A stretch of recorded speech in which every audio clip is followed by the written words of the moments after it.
Welcome to Unlimited Parenting, where we discuss having children with disabilities or special healthcare needs.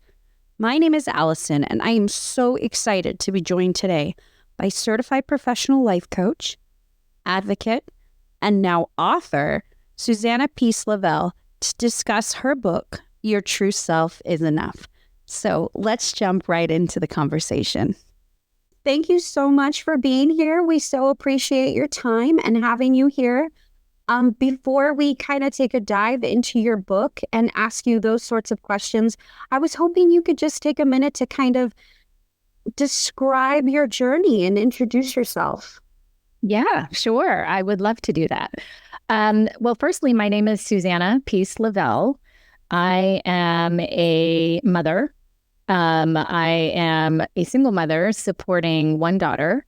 I have she just turned 18, so she likes to be referred to as a legal adult now. So her name is Arizona. And I am my life and my work are very connected. So everything is sort of integrated and intertwined and everything is the same. So it's fun. It's interesting. It's fun. I advocate for disability families.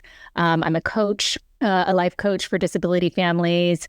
I do a lot of speaking engagements and workshops and retreats. I'm an author, as you can see. My first published work is right there on the table, which is actually mostly memoir, but it's sort of split up as anecdotal stories of my journey raising a child that was unexpected in many ways in terms of my own vision that I had for my own motherhood. And then I also include at the end of each chapter a little bit of, sort of hints and tips around truth corners, if you will, information that I know now that I wish I had known back then. And it's not just facts and figures. It's also just leaning into, spiritual awakenings and opportunities and the possibility of just stretching and growing and transforming, even in the discomfort and the hard times. So, yeah, I'm so happy to be here. This is absolutely not what I expected for my own life at this juncture. But I have to say, it has been such an amazing journey in terms of my own growth and evolution. And I'm so grateful that I am not numb to this life because of this life. So that's me. And I'm here in Los Angeles, California. But I'm also everywhere online. So perfect. Yeah. You mentioned that too, about being a single parent with support. Can you describe more about that? I did not start off as a single mother. Okay. So I, was married, and I was married to Arizona's dad for quite some time. When she was around 7 or 8, we separated and got divorced. She primarily lives with me, I would say 97% of the time, full time. So by single supporting, I mean that I am sort of doing the day-to-day, but I do have support from my ex-husband, and he's very much involved in our daughter's life. I just happen to be doing the day-to-day. So I feel like that's a lot in terms of not just having, someone else to like bounce things off of in the moment. Yeah. If that makes sense. Or at 3 a.m. if Arizona's having a worry and waking up multiple times in the night. So that's been a little bit challenging in terms of not having that sort of partnership. But it's a different kind of partnership. And what I have learned in this life is that everything that I expected to happen in my life has sort of veered off path and created a new path that I didn't even know existed. So here I am in partnership with Arizona's father in a different way, okay, if that makes sense. Yeah, that makes a lot of sense. Just in speaking about that, in your life transitioning in ways that you had no idea would come about, what do you like to share most with families who are just new to this world and getting their diagnosis? Yeah. First of all, man, life can be tricky. We are ultimately not in control. I know that a lot of us think that we are. I am very much type A control freak. I have been my entire life. And it's kind of almost funny, like, well, of course, then I would be in the situation where I would have the ability to learn how to not be so controlling. But it's really challenging to take ourselves out of it. But I think that's something that's very important for us to do as much as we possibly can. Number one, so that we can be as present as possible in each moment and just leaning into the child that we have or the children that we have that came through us and to us, so that we can just learn to honor them for exactly who they are. And so leaning into their world, getting into their world, and just being like, you are just this perfect and amazing, perfectly intact soul, that was brought into my life in this lifetime. And so being able to be present. And then number two, really just, practice of taking our ego out of everything.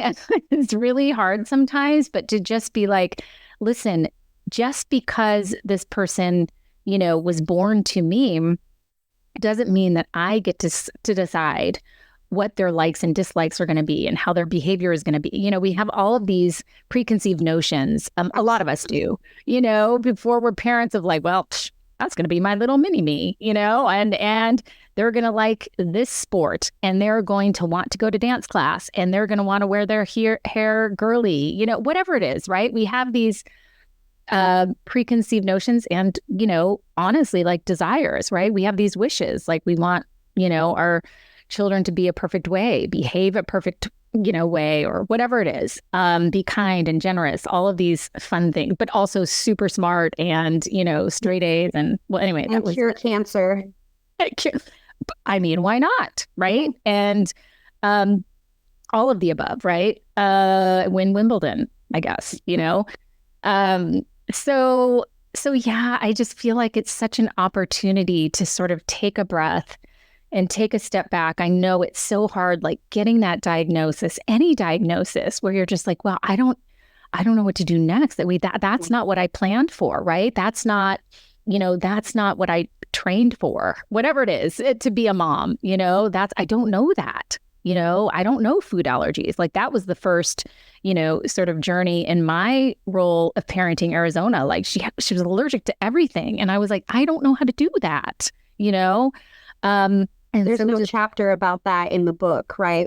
What to expect when you're expecting. There's no chapter about allergies or disabilities or... Man, and I read that so religiously too. I was, and especially when I was pregnant, because I was like, okay, what's going to happen next? You know what I mean? When is my morning sickness going to go away? It didn't, by the way, for me. I was throwing up for 7.5 months, and that wasn't in the book either. So what am I supposed to do? Right. Where do I go next? I hear a lot of parents say, it's like a grieving process when you get that diagnosis. Did you feel that way? I did not have, I had sort of a delayed response. Okay. So just a little bit of background in terms of grieving and mourning. I will say that I suffered quite early on when my daughter was born with postpartum anxiety and depression. And for me, that had nothing to do with her disability or diagnosis because I didn't know any of that yet. It was just this mourning of like my life as it once was and feeling like, gosh, I just don't have as much agency as I used to in terms of like, traveling and doing all the things, right? Everything felt everything changed like overnight. You know what I mean? I was like, wait a minute, what happened to my independence? I'm missing that. So because I had already sort of been down in the dumps and never kind of really got out of it, I feel like the diagnosis, the actual diagnosis, and actually I should say diagnoses because there were many of them, didn't really take me out in that sense. I felt like initially, because I was so depressed in my own life of just feeling like a failure as a mother and just not finding joy, being a mother to a child that cried all day, every day. I just couldn't find joy. I couldn't access joy. I just felt like, okay, well, now there's this diagnosis, but I'm also being given all of these, instructions, like she needs to be in occupational therapy and speech therapy. And so I felt like very much like, okay, so now maybe I can make up for being such a failure of a mother to now being able to do something to help my child. So within me rose this, I don't know, warrior spirit, something of like, just go get them. Like now I know, now I have my marching papers. So now, I mean, my mind is, I'm a hot mess. Okay. So I literally was like, let me now fill up this time, sort of redeeming myself because I've had such a hard time so far as a mother. And my daughter was about 2.5 years at this point. And so I just went. I just was like, go, and that gave me some sort of purpose, Right. And then as I was moving along in the process, that grief did come up. It started bubbling to the surface when I was able to really like slow down and be in silence and sit still, which was very uncomfortable, and not something that I love to do. But ultimately, that is what happened. And so I have had, to me, grief in this process has been so cyclical. It's like you have these moments where I think I got this. I think things are okay. My daughter seems regulated and, happy and leaning into the things that are of interest to her. And then there's a shift and change, so many different stages and chapters just in motherhood and just in parenting in general, just in life in general. Right. Mm-hmm.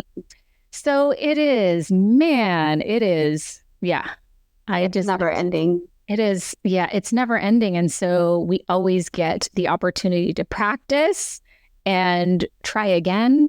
Like every morning there is a new sun. I just feel like, wow, okay, I messed up today. I was not at my best today. And guess what? We're gonna try again tomorrow. I'd like to hear more about something that you just mentioned, your mantra of find your joy. What are you meaning by that? Yeah, well, first of all, I will say that I feel like I teach and I speak about what I most need to learn and what I am continuing to learn on this journey we call life, with all of its ups and downs and unexpected, things that happen. Finding your joy, to me, that is something that I've always tried to lean into in terms of, how can I even just get through this moment? How can I get through this next hour? The days have been very, very long for me on this journey. The years have gone by like that, but the days and the minutes have been so torturously, painstakingly long, and especially in the early days. And so I would just, in order to sort of keep myself going, I was like, okay, all right, let me just find my joy today. Like, what is joy going to look like for me today? Even if it's just a glimmer, like a little snippet, what can that look like for me today? And often it had to do with like, what am I going to make for lunch? Or, how am I going to support myself when my daughter's taking one of her 30-minute cat naps because she never took naps during the day, right? What am I going to do during that 30 minutes? That is not a house chore. How can I find some time to write in something in my journal, right? That to me has always been like very supportive. So yeah, I mean, it's just, having the intention around, I am seeking out whatever joy can be available to me today in this moment, next week, short term, long term. Sometimes it looks differently every day and in every moment. And so, I am just constantly trying to access something that will help me move forward sometimes, and especially when it's tough. But then, what's beautiful and so amazing is that over time, you realize that you've created this little toolbox of different types of support that can help you to access your joy maybe a little bit sooner or quicker. Maybe the bounce back is not so lengthy in terms of having a challenge or a downtime, and by the way, those downtimes are okay too. Like, we just have to lean into what is real and true for us in each moment. But I mean, I like today, I'm going to have a delicious glass of, I'm going to have some Diet Coke with my lunch. Like, to me, that's with a lot of ice. Like, that's a treat for me.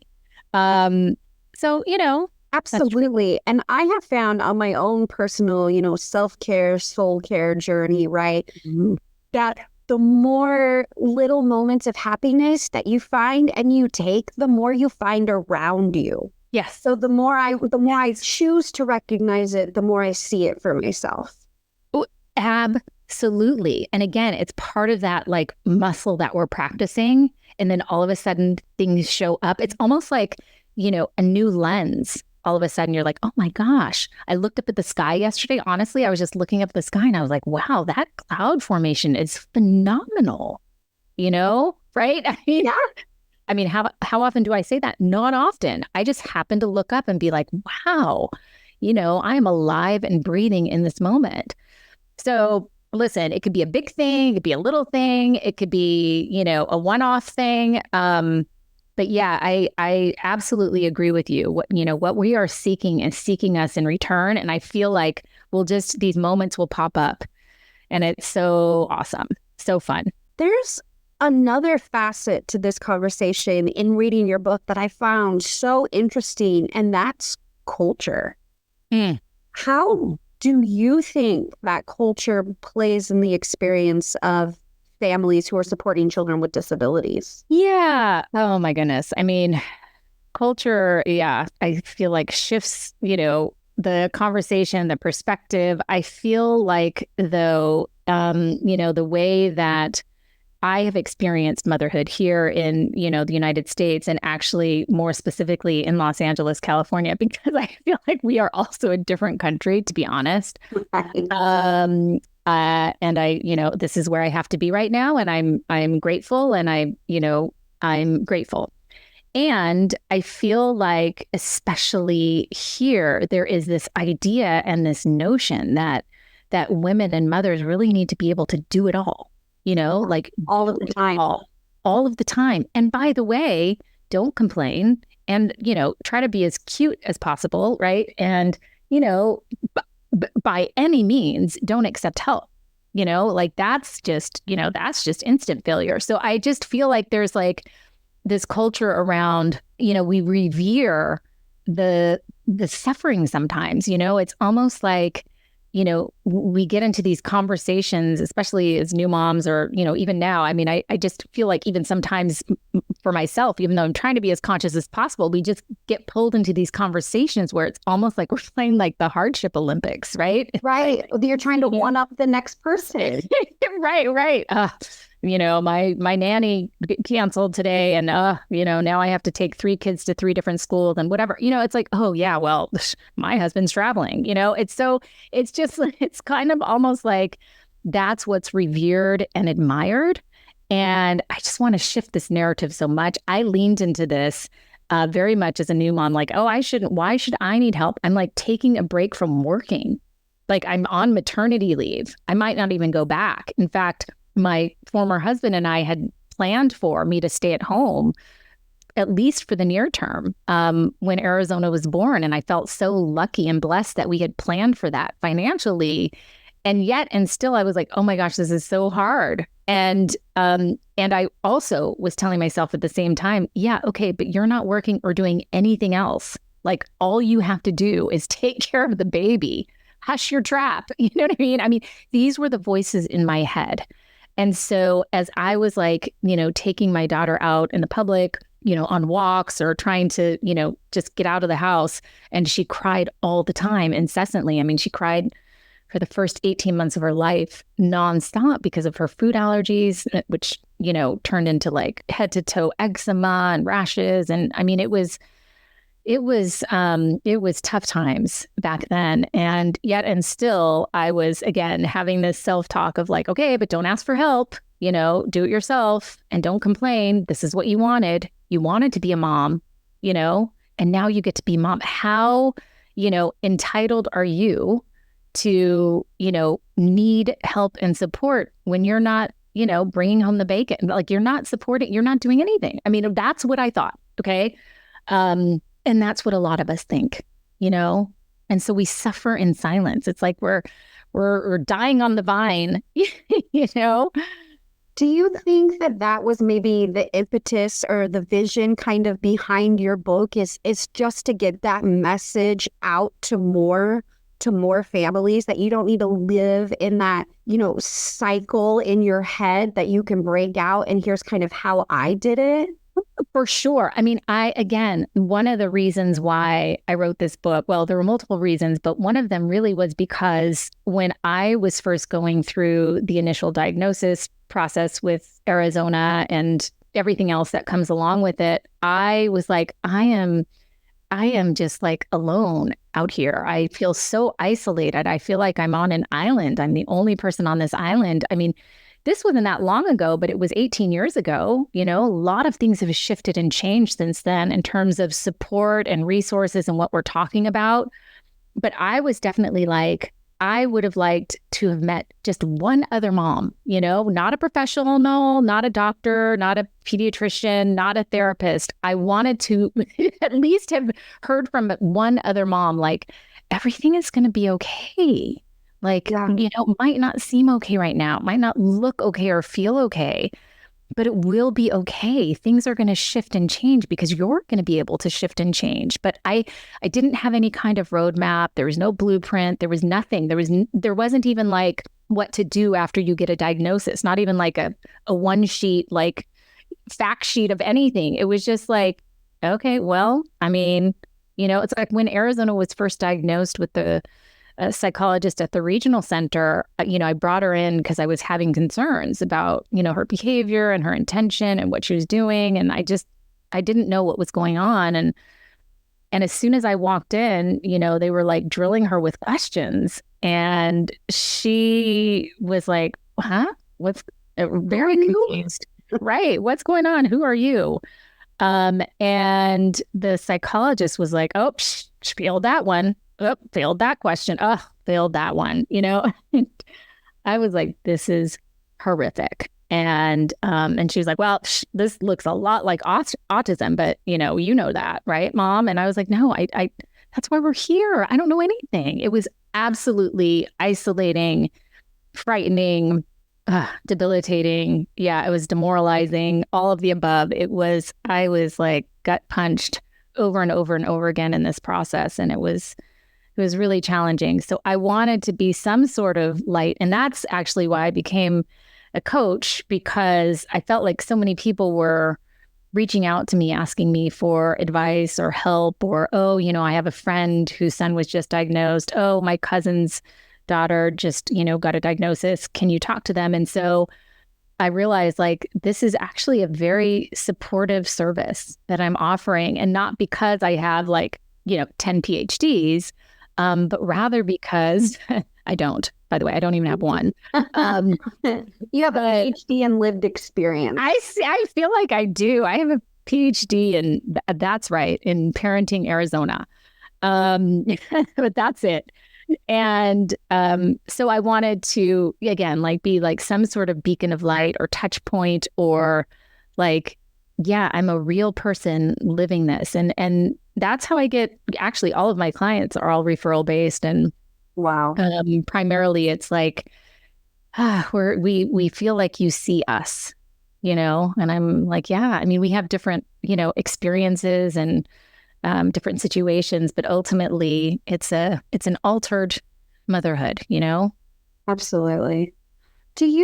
In saying that, do you think that that's how the format for the book, Your True Self Is Enough, came about, that part memoir, part guidebook? Was that just another attempt at you kind of guiding families Yeah. And actually, too, this is an interesting journey of even publishing this book, because what you have there on your table is probably in its like 75th iteration, right? So initially, when I started, oh, yes, I love that. That's it. I set it next to the tissues because you might need them when you read through some of the truth corners. Yeah, I know. I started, just as this cathartic process of doing this, kitchen sink dump. Like I literally wrote everything. And like I mentioned earlier, I'm a journaler. So I've been journaling since I was 13. So I have everything just, all of the moments and the feelings captured on paper. And so we used to be like 350 pages of just dumping every single detail, every single thing. And I started this process about 10 years ago. So when Arizona was around 7, 8.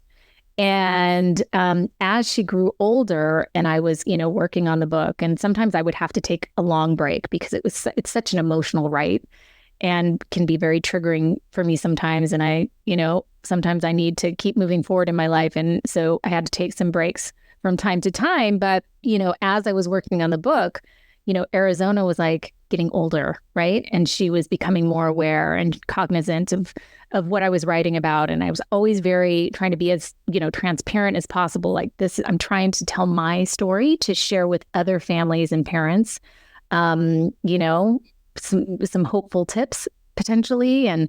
And she really was like, yeah, I don't want you to tell the story about, fill in the blank. And I don't want people to, mommy, I'm embarrassed and I don't, right? So to the point that, I had this vision in my head since, I was on the acupuncture table when Arizona was like 5 or 6 that I was going to write this book called A is for Arizona. Like the title was so clear because all of her diagnoses happen to start with the letter A, right? Even with the allergies and the asthma, autism spectrum disorder, ADHD, auditory processing disorder, and anxiety, everything was the letter A. And I just wanted to be like, oh, but A is for Arizona. It's not for all these diagnoses. And she was like, yeah, you can't use my name. Oh, is that why you referred to her as A in the novel? That's why I refer to her as A in the book. And she's, by the way, totally okay with me talking about Arizona, as I'm having this conversation with you openly. And she's like, well, why don't you call it A is for Ariana? And I was like, because that doesn't connect with me. Like, I don't. So then, our compromise, though, in order to be able to put this out in the world, because she was very adamant at, a certain period of time where she was like, nope, you can't write this book. Sorry. And I was like, oh, but I mean, if I sell some books, maybe I can buy you an American Girl doll, that's her obsession, right? And so we came up with a compromise, and that was she wrote the foreword, okay? And in that foreword, she was able to tell families what she wants them to be able to know about her and her journey and this journey. And one of the things that she said in the foreword was, I just want people to know, Mama, that your true self is enough. Oh, I mean, so... Period. Stop. Period. End of story. Done. Say no more, or whatever the young people say less. Say less. Low key. Say less. Low key. Oh my gosh. Oh my goodness. Right. So I was like, well, there we have it. And it is, I think that works for me. And it's something that I need a constant reminder of daily. That my true self. The rest is history. Yeah, right. So that's how that came about. When you're talking about, writing a memoir, and in some of the things that you had just said, it sounds a lot like you're taking these decompression breaks, as it was, because it's almost like you're confronting your demons when you're writing this book a little bit. You're really laying your whole life out for people. Is that part of the reason that the book includes the truth corners? Is kind of you leveling with yourself almost? Yes. Yes, absolutely. And I wanted to also make sure that even though I am, was trying to tell my truth as vulnerably as possible, I also wanted to just like, and by the way, I just need to remind you that I am still a human being. Like, I don't know what I'm doing most of the time. Like, I have not figured anything out. At every stage of this parenting journey, something new has reared its head. And I'm like, I don't know what that means. And then forget about it. When they hit puberty, it's like you have to start raising a completely different person. And then, I'm, in menopause at the same time. It's really fun, So, so it like keeps you on your toes. But I did, the truth corners for me were like, okay, listen, these are some hints and tips that may or may not work for you. And at the end of the day, it's like lean into what is good for you, because what is good for you is good for the universe, period. Yeah.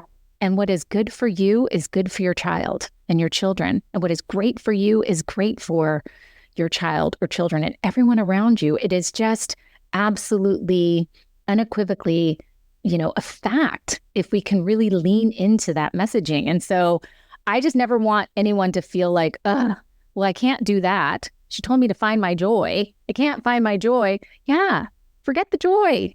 Just survival is a feat sometimes. Let's even just decide, like, I want to be here tomorrow. I want to see what tomorrow brings. It just really is.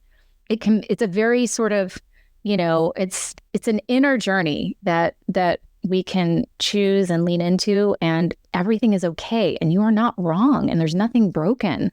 There's nothing to fix with the way that you're feeling. It's just, we are human beings, meant to, have reactions and responses to all of these different facets of life just coming at us, There's a lot of what you're saying really resonates with me, where I am personally in my journey with 3 autistic children, but it also reminds me of something I've been seeing a lot on the internet, which is kind of this moment when youth in their teens realize, like, this is my mom's first time too.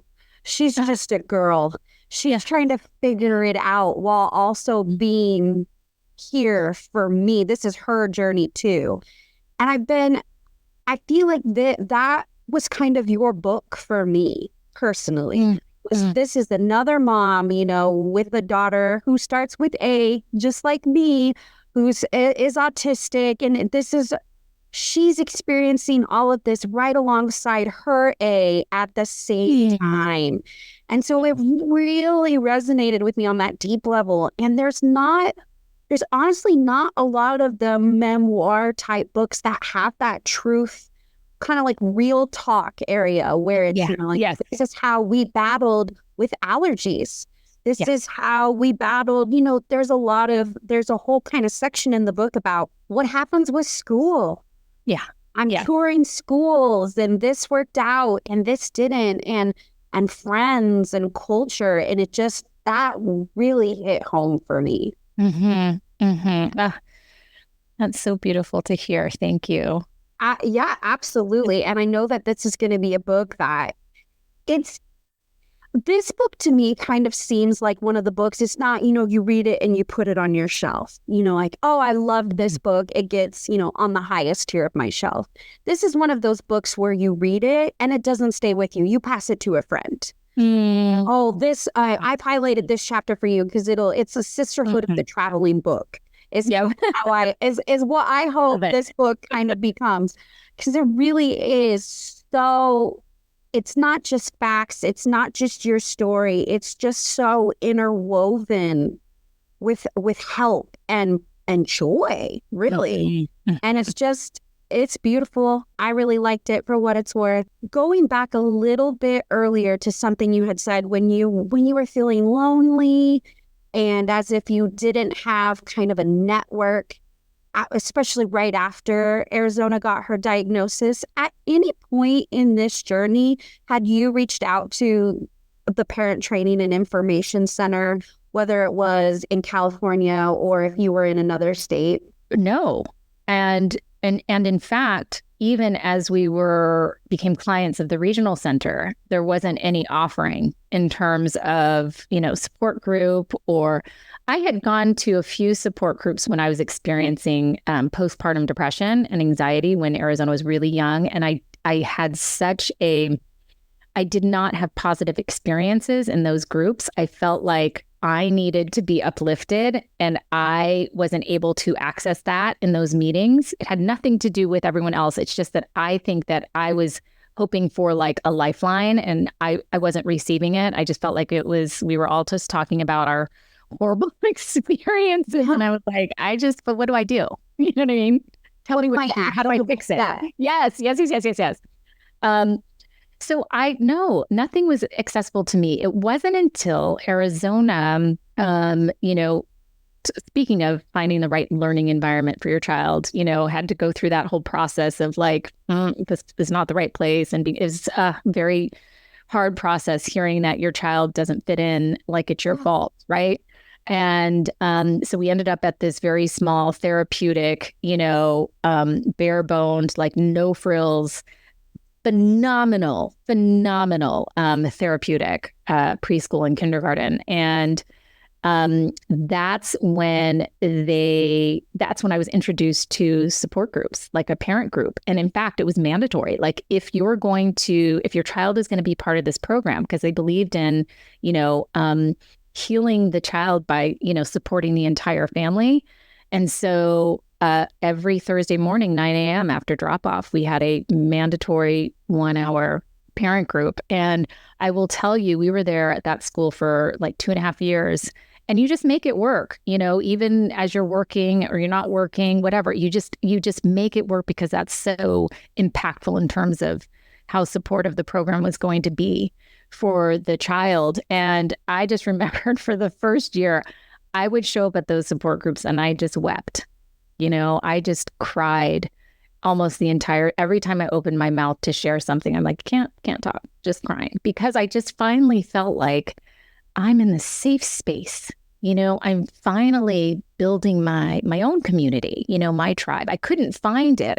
I didn't know where to find it before now, but it's becoming clear to me that there are others like me that are out there. Yeah. Yeah. Well, no more spoilers. The book is Your True Self is Enough by the lovely human mom, author, speaker, coach, Susanna Peace Lovell. Thank you.